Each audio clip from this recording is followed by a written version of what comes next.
అండి, ఈరోజు మేము టూర్ ఎంజాయ్ చేస్తూ బేలూరు వచ్చిన్నాము. మా గోవిందన్న టూరిజంలో నేను ఇప్పుడు 4-5 సార్లు వచ్చిన్నాను. చాలా చాలా బాగా చూసుకుంటారు. మనకి మన బ్రదర్తో వెళ్ళినట్టు ఫీలింగ్ వస్తుంది తప్ప మనం ఏదో టూరిజం వచ్చామనేది ఉండు. అన్నీ చూసుకోండి. ఈరోజు టిఫిను ఇడ్లీ, ఆలు, చట్నీ అండ్ సాంబారు.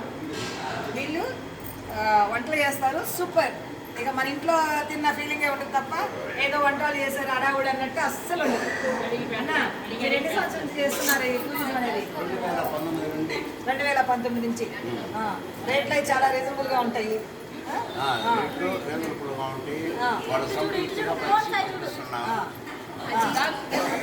మాది బుచ్చిరెడ్డిపాడు, నెల్లూరు జిల్లా బుచ్చిరెడ్డిపాడు. నా పేరు ఖమ్మంపాటి గోవిందయ్య. మీరు ఎవరైనా కూడా నెల్లూరు జిల్లా వాస్తవ్యులు చెప్తున్నాను, మీరు టూరిజం వెళ్ళాలి అని అనుకున్నప్పుడు తప్పమని నెంబర్ నొక్కండి, మీరు ఎంక్వైరీ చేసుకోండి. నిజంగా రీజనబుల్ ఉందా లేదనేది నేను చెప్పింది నిజం అబద్ధం కూడా మీరు చేసుకోవచ్చు.